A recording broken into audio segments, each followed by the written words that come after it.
amigas, tudo bem? Bom dia, boa noite, boa tarde. Estamos em home office ainda, né? Cada vez mais enclausurados. E eu estou já fazendo arte rupestre nas paredes da minha casa, portanto, estamos juntos, né? Mas claro que, como o programa estreia sempre às 8 da noite desta sexta-feira, estamos juntos para um boa noite para você. Hoje estou com o meu amigo Pernalonga. Olá, velhinho. Deixa eu ver para lá, para cá. Aqui, muito bem, né? Cafeína sempre no ar, trazendo para todos nós cultura, informação, debates, né? E é claro que também deixando na história da nossa cidade um acervo cultural digital para que a gente possa, pelo menos, né, fazer um pouco da nossa parte, deixarmos algumas pegadas. O Cafeína está começando hoje, mais uma vez, né, um mês complexo, mas precisamos nos entreter, precisamos às vezes até nos iludir, precisamos fugir um pouco da realidade para que também não entremos na depressão profunda de dias difíceis. Tudo passa, né? Tudo passará, né? E tudo passarinho. Vamos, portanto, num diálogo legal, conversar com amigos que são já frequentadores deste programa e de Sabe Caxias e também aqui do Cafeína Talk Show, que são os diretores do Cine Serra, que já está na sua 8ª edição, já com as inscrições abertas, o Ledaros e o Cláudio Troian, meus amigos. Eu vou começar com o Ledaros, dando uma boa noite para ele. Alô, meu irmão, tudo bem? Boa noite. Tudo bem, Miguel. Prazer participar mais uma vez do teu programa. Legal. Muito obrigado, Lê. E também o Cláudio Troian, que é figurinha carimbada também aqui no nosso bate-papo, porque, aliás, além de tudo, né, ele é um fornecedor, né, ele é quase que um traficante de cultura aqui para minhas plataformas digitais. Muito obrigado pela presença também, meu irmão Troian. A gente é que agradece, Brambila. Bacana aí a iniciativa e o Cafeína mandando ver. É isso aí, tamo junto. Legal, né? Meu único vício, aliás, do momento, né? Cafeína. E em alguns momentos eu estou até substituindo por iogurte, é um café cenográfico aqui. Eu botei um iogurtezinho de morango aqui porque o café acabou e agora eu vou ter que fazer outro, né? Baldes de café e baldes de cultura para que a gente gere endorfina, pelo menos, para registrar esses momentos. Bom, o Cine Serra é anual, está na sua 8ª edição.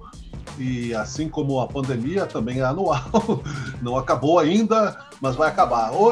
Toda uma plataforma, né, mudada. Mas vamos primeiramente dar o serviço para a galera aí, para a gente depois falar como é que está a produção, contar um pouco da história e falar de outras questões importantes da nossa cultura. Lê, começamos por você. O que temos a dizer desta 8ª edição totalmente digital, né? Não temos alternativa? Bueno, pois é, né, a gente, devido à pandemia, a gente acabou realizando a 7ª edição no final do ano passado, né, vocês lembram, nós somos parceiros aí com a Bitcoin, inclusive, temos a Bitcoin fazendo a transmissão da nossa cerimônia de premiação, e para a 8ª edição, que nós havíamos programado há bastante tempo atrás, que ela tivesse o começo no início de 2021, evidentemente nós tivemos que jogar um pouco mais para frente, né? Então a gente está começando ela agora praticamente em março. Agora, 1º de março, nós tivemos a abertura das inscrições, né? Que sempre, como de costume já, né, sempre acontece totalmente online, então isso já é uma vantagem, né? Porque afinal de contas, hoje em dia, fazer interações online é a maneira, digamos assim, mais justa, mais afinada, mais tranquila de se fazer, né? E então a gente está chegando aí com essa 8ª edição, né? Com uma expectativa de ver a quantas anda a produção cultural no segmento de curtas, médias, metragens e videoclipes, e também webséries, né? Que é um segmento novo que a gente está abrindo espaço, considerando-se tudo que vem acontecendo aí, né? Digamos assim, no último ano, né? Foi um processo muito doloroso para todo mundo e que afetou certamente bastante também a área cultural e especialmente a área do audiovisual, né? Uma vez que dificultou até para a produção, né? Muita gente teve produções de filmes postergadas ou canceladas, né? Devido às condições sanitárias precárias, né? Então a gente está, apesar de tudo, apesar de todas as dificuldades, né, a gente está aí colocando o festival na praça, porque a gente acredita que é muito importante a gente manter esse evento anual, né, para dar um respaldo para quem está conseguindo produzir, para quem já tem produções também anteriores aqui na Cineserra, que não tiveram o devido espaço, né, ou que não puderam ser divulgadas. E, enfim, a gente está dando, como sempre, a gente sempre tem como Cineserra como um mecanismo de valorização dessa produção, né? Valorização, de colocar mais divulgação em cima dessa produção e também, obviamente, de premiar os melhores trabalhos. Legal, é importante sim. Muita gente realmente, né? Nós, num grupo amador de produção, já atrasamos 2 anos, né? Uma produção de artesanal, praticamente, né? Quase que como o Zé do Caixão, estava deixando crescer as unhas aqui, mas tive que cortar, porque daí não era o Circo de Paris que nós íamos gravar, está na fila, porque um grupo muito grande e tal, enfim. Mas vou chamar o Troian para a nossa conversa, justamente porque tem uma outra questão também, para falar do festival, que nós podemos adiantar, que muita gente, por exemplo, de teatro, que o EBA, Produções Artísticas, por exemplo, Produtos Notáveis, que eu sempre troco, né, fizeram lá o Sótão da Flor, lá, de teatro passaram para a produção audiovisual também. Talvez isso mude um pouco a expectativa, até eu não sei como será, mas vamos aguardar aí o parecer de vocês. Troian, tudo bem? Boa noite, meu irmão. Salve, Brambila. Pois é, então, o que acontece, né? Nessa excepcionalidade que nós estamos vivendo desde março do ano passado, isso tem obrigado o modus operandi das situações normais, da sociedade e tal, adaptar-se às novas condições, né? Cria-se esse novo ambiente, né? O home office, né, onde muita gente da área administrativa, da área criativa, enfim, que não exige um processo presencial, passam a fazê-lo a partir das suas residências ou de ambiente, vamos dizer, de distanciamento social. Isso não é diferente com as questões de algumas áreas das artes, não é?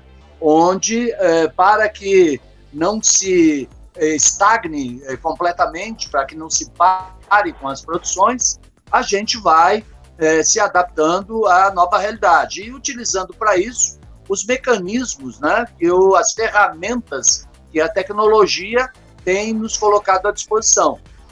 Só para retornar para a questão de Cineserra, gostaria de frisar que a nossa, não é insistência, mas o cumprimento do nosso compromisso anual de colocar o festival na rua, vamos dizer assim, ele se dá também em função de servir como um processo de estímulo, né, para que se continuem as produções, para que não se fique nessa malemolência, nessa incerteza de que será que eu vou produzir a obra, mas e aí o que é que vai repercutir, onde é que eu vou mostrar, né? O que é que vai acontecer com a minha arte, eu vou ter que parar nesse último filme, documentário que eu fiz e aguardar a pandemia se abrandar. Não, acho que a gente tem que se proteger na medida do necessário, né? e do protocolar, mas continuar insistindo na produção, porque de qualquer sorte, civilização não para.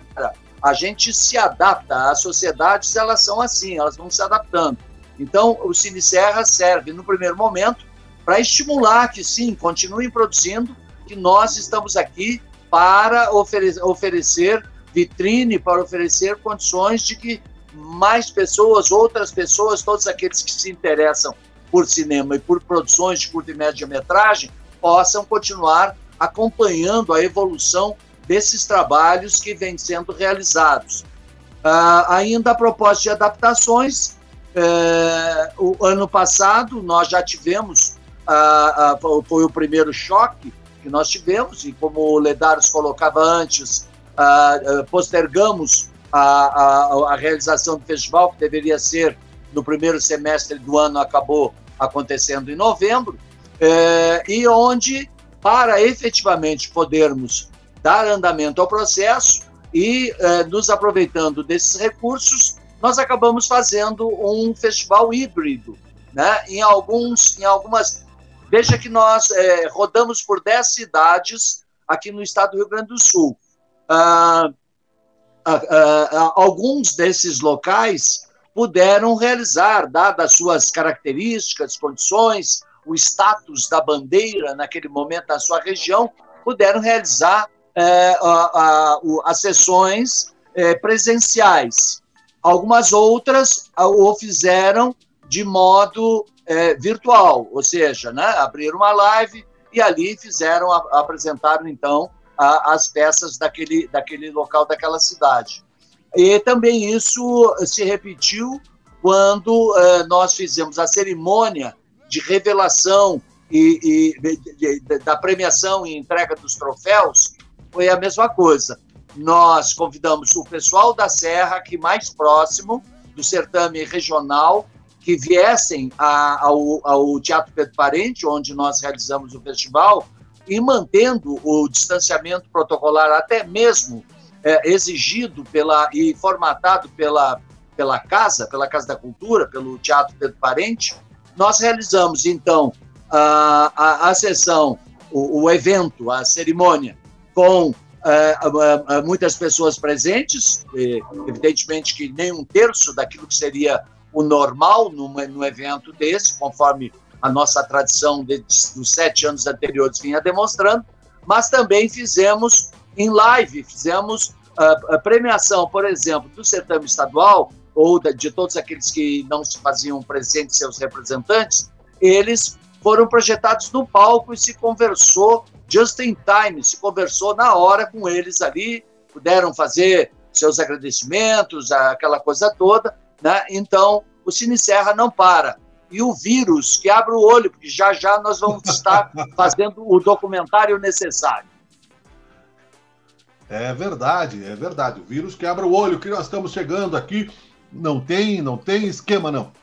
Inclusive, eu estou falando com músicos, né? O Lê é baterista, tocou em várias bandas aí, e o Troian baixista do Caos, aliás, né? Trouxe um livro da história do rock gaúcho, está ele lá, né? Nos idos da história do rock gaúcho, muito legal, uma honra estar falando com vocês. E tem alguma vertente voltada nessa área também da música? O que tu complementas aí nessa parceria do Troian? Sim, com certeza, temos. Eu só queria acrescentar a fala do Troian e a minha fala anterior também, que o regulamento do Cine Serra prevê que trabalhos finalizados desde 2018, tá, possam se inscrever nessa edição. Então, a gente certamente vai ter trabalhos que, por uma razão ou outra, acabaram não entrando nas edições anteriores, né, de 20 e 19. E também a gente tem que levar em conta que, às vezes, o processo de produção de uma obra audiovisual demora 1 ano, 2 às vezes até mais, conforme as circunstâncias, né? Então, é muito comum que você tenha um trabalho gravado num ano e finalizado no outro. Então, a gente certamente vai ter, apesar de todas as dificuldades inerentes aí à pandemia, a gente vai ter trabalhos que começaram bem antes e que só foram finalizados. Até porque o processo de finalização das obras audiovisuais não é um processo que envolve aglomeração, é um processo feito dentro de um estúdio de finalização, né, de edição, que envolve muito pouca gente, ou às vezes uma pessoa só, ou 2. Então a gente também tem em mente isso, né, que a gente tem toda essa produção que está aí, estava sendo finalizada aos poucos e que vai ter então agora a abertura do 8º Cine Serra, né. Sobre a questão da música, sim, a gente tem eu acho que o Cine Serra ele tem um diferencial muito grande, assim, desde o início, aliás, desde a primeira edição de 2013, que é nós sempre termos aberto espaço para os videoclipes, né? Acho que o videoclipe é um produto audiovisual que, hoje em dia, mais do que nunca, tem uma produção muito grande, porque quase não se consegue mais você lançar um trabalho autoral sem ter, paralelamente, um vídeo, né, que acompanhe essa música, né? Às vezes são vídeos muito básicos, às vezes são colagens, às vezes são coisas assim feitas de uma maneira mais artesanal, mas mesmo assim são vídeos que acompanham a proposta musical de determinado artista. Então, a gente tem, desde a primeira edição, a gente tem premiado essas obras, né? Tanto no certame regional quanto estadual, e tem sido muito grande sempre o número de inscritos desse segmento, né? Então, a gente, assim, até eu particularmente, como músico, acabei conhecendo inúmeros artistas, inúmeras bandas, assim, aqui da região e também de outros lugares do estado, de muita qualidade, que deixa a gente até impressionado, assim, olha que trabalho, né, de alto nível, de alto valor artístico que está sendo feito aí, né? Então isso é uma coisa bacana que o Cinecé, eu acho, sempre proporcionou, né, para as pessoas. Dentro dessa ideia também, o festival que chega na sua 8ª edição vai se transformando numa vitrine cada vez mais importante. O clipe hoje em dia, como o CD já está aí, né, em subóbito, como diz, né? Nós estamos quase que como uma necessidade absoluta. A pessoa tem tido essa obrigatoriedade quando produz. E também, como diz o Lê, a questão do represamento, né? Eu vejo aqui como artista também que a própria ansiedade, a própria bipolaridade dos acontecimentos, pressionando a produção artística, você precisa exercitar-se para poder fazer a sua catarse emocional, para que você não tenha aí, né, problemas psicológicos, inclusive o que está acontecendo, aliás, para muita gente, casamentos, né? Muita gente está só no hot, né? e violência doméstica e outras coisas ruins, economicamente falando, mas que, ao mesmo tempo, tanto na literatura quanto no amadurecimento da questão coletiva, da sociedade, tudo isso, o Cineserra passa a ser aí, vamos dizer, um foco de atração e de vitrine, né, para catapultar esses artistas. Não é isso, Troia? Estou errado ou não? Não, está correto. E eu diria mais, quando o Cineserra, um dos poucos festivais que se tem conhecimento, que abrem espaço para o videoclipe, ele também estimula o processo da economia da cultura. Eu acho que isso é importante ressaltar, né, porque o pessoal diz que a arte é uma coisa simples, não é? Né? E cada vez vai se aprimorando. Então, se tu tens uma banda, se tu vais produzir um disco, um show, né, tu tens aí todo um time de assessoria, né, um pessoal de backstage para dar sustentação, né? É holder, é técnico, iluminador, é cenógrafo, enfim. E quando tu agregas a música, tu agregas o audiovisual, tu agregas a filmagem, não é? Tu anexa também mais um outro time, né, que vai estar trabalhando conjuntamente, né? Então, um roteirista, um diretor de cena, a iluminação voltada não para o espetáculo, mas voltada para as câmeras, porque afinal, no videoclipe, o público está atrás da tela ou na frente da tela, no outro lado, né, das lentes.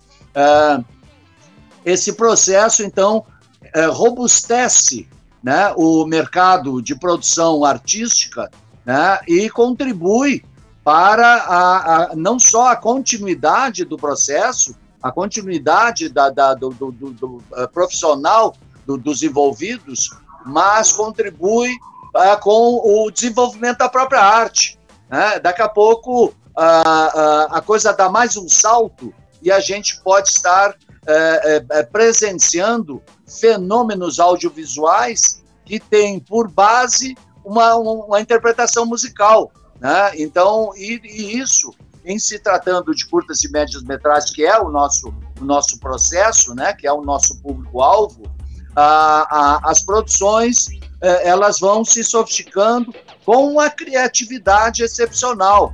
E eu acho que aí é que a gente entende, né, como o Lê diz, que surpreende a qualidade musical do que nós temos visto, também surpreende a qualidade técnica, né, de quem está produzindo, elaborando o produto audiovisual a partir do suporte musical, né? Então,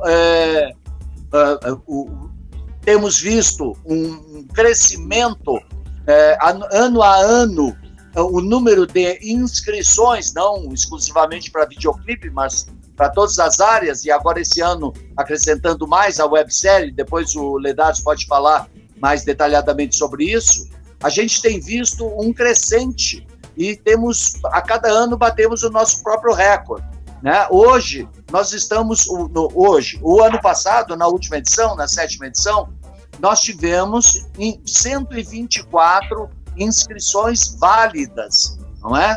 Então, para esse ano, estima-se que, não obstante essa questão de isolamento, de pandemia, etc., acreditamos que sim, vai avolumar, que a gente, de novo, nos ultrapasse nos próprios números, o que é uma expectativa sempre favorável, né? A gente fica com um grande entusiasmo frente a essas novas possibilidades.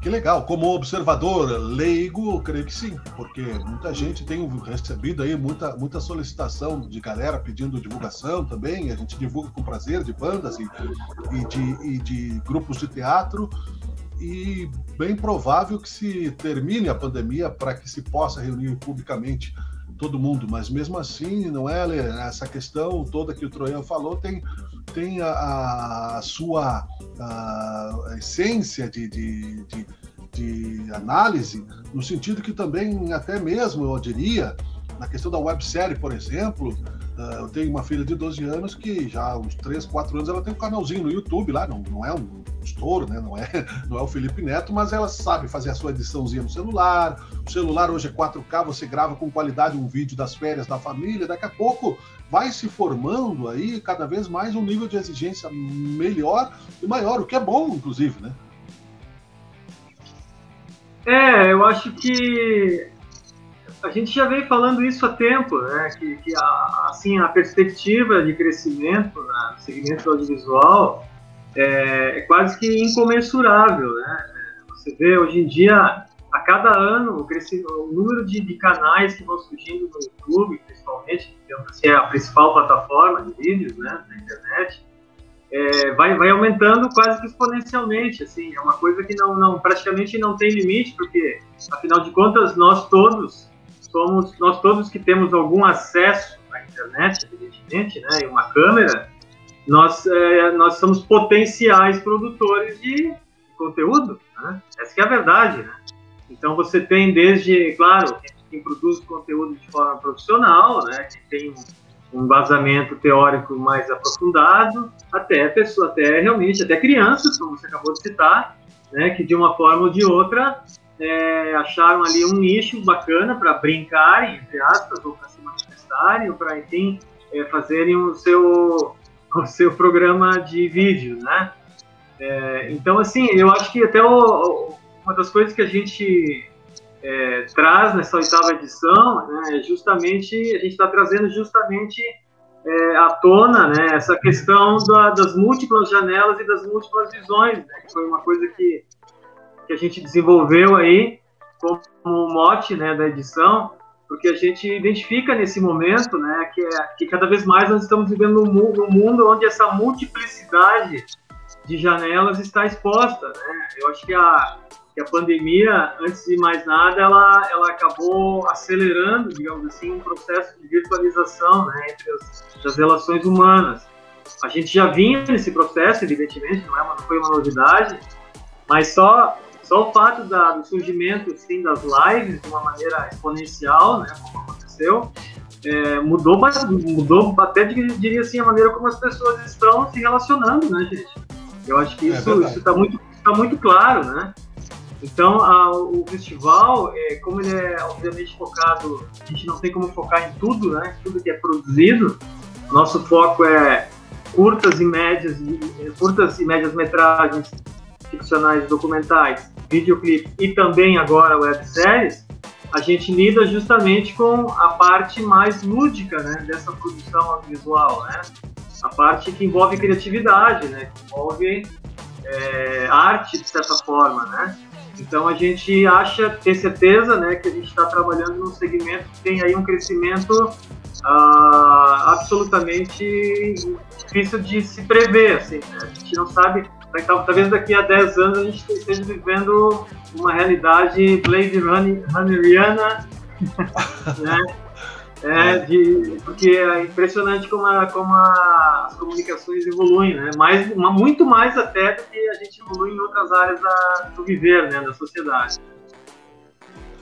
É verdade, eu estou tomando iogurte aqui no café, senão eu não ia conseguir dizer Blade Runneriana, né? Blade Runner. Blade Runneriana. E eu desde a última vez que deixei a tua... Essa eu inventei agora, Miguel. Ah, não, mas tudo bem, faz parte. Dentro dessa questão dos relacionamentos humanos, desde a última vez que eu deixei a toalha molhada em cima da cama, eu estou falando só com videochamadas com a minha esposa. Estou devendo aí, né, alguns serviços domésticos, inclusive cortar grama, né? Eu disse que ela não precisa me lembrar a cada 6 meses que eu tenho que cortar grama. Então, quando os dinossauros começarem a surgir no quintal e entrarem na minha residência, daí talvez eu tenha que começar também a fazer os Caçadores da Arca Perdida, qualquer coisa assim, me inscrever no festival. Agora, falando seriamente, assim, né, dentro não quero ser desumilde com os amigos aqui, porque só estou brincando, evidentemente, né, mas duas coisas, né, são duas questões que eu acho importantes. Essa da criatividade, mas uma delas, o que eu vejo que mudou a plataforma, hoje, antigamente, falar antigamente é uma coisa terrível, mas em outros tempos, você lançava uma música na Globo, na Rádio Atlântida, numa rádio grande, e pum, né? Ou você estoura ou você não estoura. Mas nacionalmente, né, era mais fácil de estourar. Hoje em dia é muito pulverizada essa questão. Eu já coloquei essa questão algumas vezes aqui entre nós, inclusive. Como vocês veem isso? A pergunta é para os dois, tá? Vou passar primeiro para o Troian, vou depois ler. E também, essa é a primeira questão, porque o festival se torna um núcleo centralizador, inclusive importante, e me surgiu quando o Lê falava, fiquei falando besteira, tinha esquecido da pergunta e também da análise, porque nós temos um festival de cinema de Gramado, ou seja, nós temos um infinito potencial turístico que as autoridades devem observar e ser explorado, assim que nós saímos da caverna e voltamos a uma vida civilizada, para Caxias do Sul, que precisa, né, de um calendário turístico, com espetáculos itinerantes, com a presença. O Cine Serra já saiu de Caxias do Sul, inclusive, já está no estado, então, quer dizer, pode ultrapassar essas fronteiras, o que pode ser muito bom para a nossa cultura, para a nossa economia em todos os sentidos, não é, Tran? De fato, primeiro essa questão, comentar a tua primeira colocação, quanto ao fenômeno do último sucesso, da última semana, do último mês, né? Aquela história daqueles sucessos nacionais meteóricos, né? Que passa, 2 vezes depois, ninguém mais lembra do cara, porque já colocaram um outro em cima. Eu entendo que haja uma diferença crucial aí, porque esses fenômenos de mídia, vamos dizer assim, globalizada, né? De toda a grande mídia, particularmente a televisiva, e de carona e as rádios, não é? Elas eram muito direcionadas. O famoso jabá, né, que é a gravadora concedendo vantagens para que se intensifique a projeção de fulano. Então, é um sucesso era, ao meu entendimento, um sucesso mais forjado a partir da repetição, né? E de tanto repetir, o camarada acaba aprendendo a letra, a melodia, e por aprender acha que é o sucesso da hora, né? Quando na verdade é uma imposição de marketing. Isso era no passado, que incomodava muito os críticos musicais ou as pessoas de bom gosto, que daqui a pouco se surpreendiam. Mas como que uma porcaria dessa, né?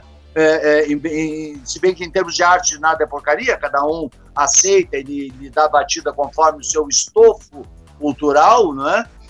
Mas enfim, como é que essa porcaria estava passando 10 vezes por dia, ouvindo 50 vezes na rádio, né? Esse fenômeno foi a bancarrota a partir da inserção das redes da mídia, né? da mídia virtual, né? Redes sociais, elas têm prestado um serviço à produção de qualidade. Então, a gente tem visto fenômenos que, em particular, o Instagram tem promovido muito isso, em diversas áreas, não só, vamos dizer, na área cultural, artística, mas também da psicologia, enfim, de outras áreas que são expostos, né, pensamentos, propostas, conceitos, e no caso nosso específico, né, peças musicais, onde o público é quem vai decidir se ele vai gravar e voltar a ouvir, né, se ele vai replicar, se ele vai fazer um comentário positivo, vai dar o like, né, não foi o Instagram repetindo aquele trem ali na cabeça dele.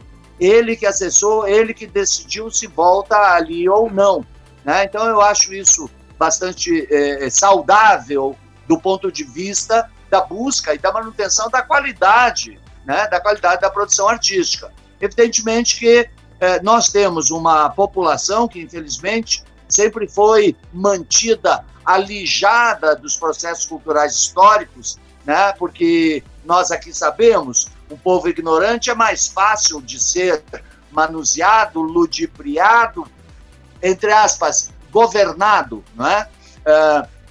Esse processo está com os dias contados, né? As pessoas estão acessando os artigos, as pessoas estão ampliando, embora ainda não com a velocidade que seria necessária, né, ao tempo da independência, da proclamação da República, ao tempo da proclamação da República, coisa de 100 anos atrás, 100 e poucos anos atrás, 80% da população brasileira é analfabeto, não é? Então, imagina o status quo de uma sociedade com esse perfil, né? A partir das redes, então, a gente tem a capacidade da abertura, da ampliação disso, né? E eu tanto falei aqui que eu esqueci da tua segunda pergunta. Eu também esqueci, agora sabe. Lê, contigo. Pula para a terceira, então. Vai. Passa para o Lê, disfarce e passa para o Lê. O Troia viajou longe, agora eu tenho que trazer de volta para os trilhos. Nós paramos na proclamação da República, lá, mais ou menos. Século XIX, hein? Já estava no século XIX. Tá, tudo bem, vamos lá. Cara, o que eu vou te dizer? Eu acho, assim, essa mudança aí não é uma mudança de agora, né? Que a gente tem vendo acontecer. Em relação, principalmente, à música, que é um fenômeno que tem uma história mais específica, mais particular, né? Devido ao que aconteceu nos anos 90, ali, que foi o surgimento da possibilidade de música pela internet, né? A gente viu que as gravadoras elas foram aos pouquinhos desaparecendo, né? Ao mesmo tempo surgiu o processo de gravação por computador, que aos pouquinhos foi ficando cada vez mais sofisticado. Hoje em dia todo mundo usa os computadores, né, como meio de gravação, e houve um barateamento muito grande no processo de produção de música. Então, hoje em dia, você tem uma quantidade muito maior de gente produzindo conteúdo musical, né? E, ao mesmo tempo, você não tem mais aquela gravadora que te dava, se você conseguir entrar nessa gravadora, evidentemente, né? Você não tem mais aquela gravadora que te garantia um espaço na mídia, não é isso? Então a gente está vivendo uma economia de nicho agora, né? Assim, eu acho que o sucesso hoje em dia, mais do que nunca, é uma palavra absolutamente relativa, né? Porque todo mundo que tem algum trabalho musical, hoje em dia é muito mais fácil você ter o seu canal no YouTube, que não custa nada, você ter seu canal lá de divulgação de venda de música, né? E você vai aos pouquinhos formando o seu público, não é isso? Então, alguns artistas, algumas bandas que conseguem, digamos assim, através de um trabalho mais focado, com um pouco mais de investimento, né, conseguem chegar a números de mainstream, assim, né, de grande mercado, né? Mas, assim, na regra geral, o que eu vejo é que a gente tem aí muita gente boa, mas com um público bem fechado, assim, tem um público do seu nicho, né? Tem aquele nicho que consome e que dá suporte para esse artista, para essa banda. É o que a gente está vendo hoje em dia, né? E, por outro lado, também é importante dizer que se antigamente você tinha gravadoras que, por exemplo, que tinha uma banda aqui no estado, né, vendia aqui no estado, talvez vendesse em outros estados do Brasil, Hoje você produz música aqui no estado, mas você divulga para o mundo inteiro, né? Então tem esse outro lado da moeda. Então, embora a competição hoje em dia, competição entre aspas, seja muito, muito, muito, muito maior, mas também você tem acesso a um público muito, muito maior, né? Porque nada proíbe que você seja consumido na Ásia, na Austrália, né? E nas Ilhas Fiji. Queria fazer um adendo aí, a propósito disso que o Lê está comentando agora, é que o Cine Serra também tem um outro diferencial, que é a hospedagem das edições dos filmes selecionados em toda a sua amplitude, ficção, documentário, clipe musical. Nós estamos no nosso site, a Campus, onde nós estamos hospedando, ano a ano, todas as produções que foram selecionadas para cada edição. Então, hoje já se retrocedeu 3 anos atrás, né? E a cada ano a gente vai retrocedendo mais até chegarmos à primeira edição. Isso implica dizer que os produtores, diretores, artistas envolvidos nessas produções sempre terão à disposição, neste ambiente virtual, as suas peças ali armazenadas e à disposição de público, e podem, alguém diz, eu não vi o teu filme tal, não tem problema, vai lá no Cine Serra, edição número tal, do certame tal, tá lá, procura que tá lá o meu filme, né? Então, é outro serviço que o Cine Serra presta também, com esse sentido de longevidade, né? De resguardo e permanência, né? da produção audiovisual para as clientelas que se tomarem de interesse por esses conteúdos. Então, estamos na nuvem. Em relação a isso, Brambila, nós começamos com essa ideia de criar o nosso canal no YouTube, né, do Cine Serra, até fazendo já uma propaganda, né, procurem lá Cine Serra no YouTube, vocês vão encontrar o canal onde a gente tem, então, os trabalhos, no momento a gente tem os trabalhos da 6ª edição colocados lá, tá? E para esse ano, agora, inclusive já esse mês mesmo, esse mês de março, nós já estamos preparados, planificados, para colocar, então, o acervo da 5ª edição. Né? Então, a nossa ideia é a cada, 6, 7, 8, 9 meses, fazer esse upload do nosso acervo, né? Edição por edição, até como disse o Troian, a gente chegar a todos os trabalhos. Então, a ideia disso é que o canal do Cine Serra no YouTube seja um ponto de referência, né? Onde você possa ter acesso num lugar só, né? A uma parcela muito significativa da produção independente do Estado, né? Nos últimos anos. Quando nós tivermos todos os trabalhos lá, vão ser de 2013 para frente. Então, certamente, esse canal vai ter essa significância pelo registro, pela manutenção dessas obras. Claro que muitos desses produtores né, dessas obras audiovisuais também têm seus canais, mas nem todos têm um canal com visibilidade ou tem uma regularidade na manutenção dos próprios canais. Então, a gente vai ter esse canal que vai ser um canal centralizador, de certa forma, onde você vai ter uma visão panorâmica da produção gaúcha e da região. Eu queria lembrar também que a gente estava falando antes da questão da produção durante o período, né?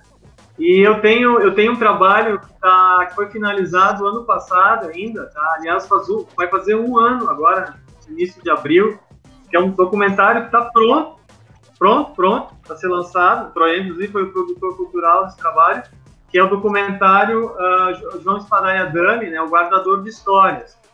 Então, esse trabalho a gente deverá, né, vamos torcer que as coisas melhorem aí. Espero que a gente possa lançar ele até o final de abril, início de maio, aí vamos ver como é a situação, né, da pandemia. E também estamos em produção aí de um novo documentário que vai fazer um resgate de um espaço cultural e festivo e lúdico de Caxias do Sul, que foi o bar Voo Livre, lembra? Ah, sim, claro, com certeza, frequentei. Frequentei. Eu vou fazer um documentário aqui, Grilhões da Vida Doméstica, a escravidão do homem pós-pandemia, né, como lavar a louça, né, a economia, etc., né? e vou pedir a minha carta de alforria por enquanto aqui. Mas como nós estamos em videochamadas também, né, nos andares, tá tudo certo, né, Troian? Então, por isso... Perfeito, meu jovem. Vamos lá. Maravilha. Agradecendo aos amigos aí. Tá bom. Valeu, obrigado, Bamba. Um abraço forte. Abraço, obrigado pelo espaço mais uma vez para nós aí. Lendários, né, se despedindo, Troian se despedindo temporariamente, nós voltamos aí a qualquer momento, o Cafeína Talk Show fica por aqui, vá lá no site da Cineserra e consuma também, né, produtos culturais importantes. Muito obrigado, que por enquanto é só, pessoal, né, o Elinho, né, onde está o Barba, o nosso produtor, ele foi por ali, é o Telo, o Cafeína volta semana que vem, se Deus quiser, e, né, e o boi deixar, como diz, e o touro deixar, como a minha mãe disse, que é uma longa história, né, que tinha um touro na porteira da fazenda. Se Deus quiser e o touro deixar, nós voltamos a semana que vem com mais uma edição do Cafeína Talk Show. Muito obrigado, curta, compartilhe. Tchau, tchau.